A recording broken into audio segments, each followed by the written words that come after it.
Hello everyone, today I'm going to take a quick look at one of my first experiences with Black Library. The book I have in mind is Grombrindal, Chronicles of the Wanderer by David Guymer, who knows how to write an excellent story, or 6 of them, as in this book, about the Duardian folk. I'll now cover each of these stories separately, trying to keep any spoilers away. Mother of Fire. The action is taking place in Mofir-Zar, or Mother of Fire, which is, well, a very hot place. Basically, the story starts with the Rite of Naming, which is a ceremony performed by the Kharadrons Lodge for newborn rune sons. The Rite of Naming has the father hold their heir over the fuming fury chasm of Mofir-Zar until the baby cries out, which is a very Fireslayers thing to do, I think, as their bodies are accustomed to extreme heat, and obviously that is given from birth. Without revealing too much detail, the baby is lost, and very soon Helke, his mother, descends into the chasm to look for it, hearing its faint cry from far away. Upon reaching the bottom, however, it turns out that the baby has been taken in by a wild magma dwarf, and although Helke's companions urge against pressing on, she follows the beast's tracks, joined by a Duardian and notably one mysterious white-bearded companion who cites ancient lore on a whim and ventures bravely into the blistering heat. The party does catch up to the magma dwarf eventually, and a fierce battle ensues. Has Helke reached the beast in time, with her son nowhere to be seen? And how are the Fireslayers' weapons of just a few Duardian going to penetrate the thick skin of the beast when entire hunting parties have been known to fail? Well, you need to find out for yourselves by reading the story. Old Whitebeard Special. The Old Whitebeard Special is another great story, and I'll tell you why. So, in the first story, Grombrindal's presence is intoned and suggested, and this is pretty much how things are set in the second story as well, and throughout the entire book for the most part. But, as I mentioned earlier, Guymer focuses on the characters of the story and only complements their plot lines by adding Grombrindal's presence somewhat suggestively, I'll admit, but still in an elegant way that does not feel like he's spoon-feeding us what we probably want to infer on our own. The Old Whitebeard Special felt distinct and different from the previous story. Of course, there is a weary traveler known as Drury, who often stops at the Bearded Dragon, a tavern in which Duardian folk from all over Copperback Hills gather to try a tankard or two of the Bearded Special. Brida is daughter to Bjarn, who owns the establishment and who is fascinated by the mysterious wanderer who ventures in and out of the tavern every couple of years, sometimes not seen for a long while and other times appearing more frequently, but always on the move regardless. He never stays for long, as he is needed in other places, as he himself suggests. But the first time Brida meets Drury is as a young dwarf herself, and she immediately develops a sort of kinship with him, and they have a sort of unspoken bond. But of course, Brida ages, she takes over her father as the proprietor of the Bearded Dragon, and as the years go by, something dark begins to stir, a subtle hint to the Age of Myth as I understand it, and the rise of the Barrow Kingdoms. Roads become dangerous, travelers move out of the land, and whenever Drury appears, he speaks about ancient magic that is seeped into the land and portends something ominous, and he often reminds Brida that he once advised the Duardian to not build their settlements in the Copperback Hills, but it's too late for that now. Duardians stop going out at night and travelers become fewer and fewer, rumors of the land coming alive, quote unquote, and spectral creatures roaming the country intensify as a nod to Nagash's growing power. At some point, an ancestor comes alive, corrupted by dark magic. Eventually, Brida finds herself all alone, with her father passed away and her tavern fully emptied as the Duardian have fled, heeding Drury's erstwhile advice. So she just sits there against the clamoring undead who look for a way into the Bearded Dragon. But it's not a drink thereafter, and Drury, he's nowhere to be seen. The Maker's Mark. The Maker's Mark is a nice break from the mood set by the previous two stories, where the plot is inevitably pulling towards some dark and portentous outcome, at least on the face of it. In contrast, the Maker's Mark follows a Duardian called Ricorn Makazrin, who is tasked with the generational ambition of his clan to attend the craft fair in Ar-Enaskev, the capital city of the Lumineth Lords. Ricorn is not the first of his clan to attempt the journey, to be fair, but the road has proven treacherous and not to every Duardian's ability, the dangers often too many, and so from a father to a son, a journal has been passed to steer the next generation of Duardian on this ambitious and demanding quest. A confident young lad, Ricorn presses on through the mountain ranges and frankly gets lost, but choosing to believe that he's retracing the steps of his elders and even on the cusp of passing into beyond the journal's documented and mapped areas. As he plods on through the wilderness, he comes upon a white-bearded dwarf fighting a mountain elemental and defeating it quickly. One thing leads to another, and the stranger gives a word of advice to Recorn, which eventually sees him make his way to the Lumineflawed city, where he would present the Kharadron clan's craftsmanship. Only there is one small caveat. When he arrives, he's quickly dispirited by the sublime craft of the Luminef Realm Lords, having achieved his family's dream to reach the city, and in time for the fair of all things, Recorn suddenly feels lost and believes the wares he brought from back home have no value whatsoever. But he's quickly shaken out of his gloomy demeanor by a cheerful white-bearded dwarf, the very same whom he met on his trek to Ar-Enoscaf. Emboldened, Recorn embarks on crafting an item of immense beauty, the Maker's Mark. Protect with honor. As bad luck would have it, Admiral Trem Brockenthorn is in for a rough ride, although he feels pretty optimistic about his fortune, having secured some rare and heavily guarded treasure he found on a run.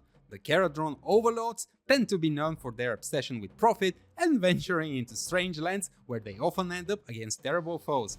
Well, the Admiral will have to fend for himself for a while as our main character comes into focus. That is Brint Gambison, who will have to do some scouting for the fleet with one of the ship's gun haulers. Preparing for the flight, Brint is abruptly joined by Witzkarn, who seems to be filling in for someone, and again readers will think, well, who is this odd character dropping so early into the story, and why does he seem to have that cheek-in-tongue attitude when it comes to explaining where he came from, and how come he's the one manning the gun today?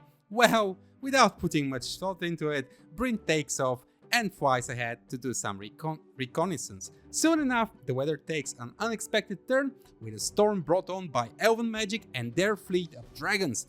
Brint and Witzkarn have a brief near miss with the Dragon Lord and manage to shake him off, while eventually making their way to the fleet and its now embattled vessels. The Daughters of Cain have arrived, and they do not take kindly to intruders, especially those who seem to have stolen from them. The dragon party is led by none other than Morathi, and just as she stands face to face with Brint, Witzkarn takes over and casually throws in a "You've aged poorly" to suggest that there is more to this white-bearded dwarf than appearances suggest. Graveyards of Legends. Melinev, Deathwind and Gotrek have made some bad choices. Not the kind that let you have a quick drink and sleep on it, but the kind that leave you knee-deep in bones, staring down a horde of vengeful revenants. A cursed desert, an ambitious necromancer, and far too many dead things that refuse to stay that way. The trio finds themselves backed into a corner with time running out and the odds stacked against them. And while for most this would be a moment of despair, for Gotrek it's just another day. Steel will clash against sorcery with countless undead to be taken down by spell and axe, but there is more afoot, the undead rising, but they have not always been subject to dark magic. Rather, their tormented souls and undying bodies of former allies. As the trio plods on and topples waystones, clashing with one terror after another, a new character drops in, Whitron, who joins the battle against the unrelenting waves of the undead until everyone eventually makes it safely to King Ringo's tomb, and where his apparition springs on an unsuspecting party, demanding the rest that was promised to him. Will he find peace? Will the heroes prevail and their names written into legend, or their tombstones? The White-Bearded Ancestor. So, this is a story that is hard to not really spoil for you. For starters, this is a very interesting plot about a non-interventionalist deity referred to as the Maker, who has accepted the mortal realm's fate, which is to succumb to chaos. God King Sigmar is himself mentioned, and as the Maker makes his way through the land and witnesses the fall of his people impassively, he turns down offers from what appears to be supernatural beings who urge him to rally the Duardian and lead them into battle with the enemy. It almost feels philosophical, and I think the story is trying to do just that. I don't think that it's a defeatist story where the Maker simply refuses to help because of some hopelessness or predestination. It's more to do with his decision to bear with and set things right when things can be set right, perhaps. And I know how this sounds, but you know, they say that you read good literature with your spine, and having read The White-Bearded Ancestor by Guymer, I do feel that I have read a work of You know, Good Lords leaders. of Stone, Fire and Sky. Lords of Stone, Fire and Sky is a lengthier take at Duardian lore and a nod to these people's stubbornness and self-destructive impulses. The Kharadron overlords, the Fireslayers and the Dispossessed all appear here, and they seem to be caught in a power struggle over who'd control Kharadrons, which ultimately will prove a turning point for these three people. The Duardian face the oncoming juggernaut of the Ogre Mole tribes, who themselves are escaping the Everwinter, a mystical snowstorm that will freeze even the thick-skinned and raw-living Ogre. Guymer introduces us to multiple factions at the same time here, and he flashes an evocative image of them and their motivations. The Dispossessed and the Fireslayers trade blows and sap each other's strength. The Kharadron overlords pin their hopes on a young heir who is yet to prove his mettle when the Everwinter hits and topples his ship clear out of the sky. All the while, the ogres march on and they reach their destination.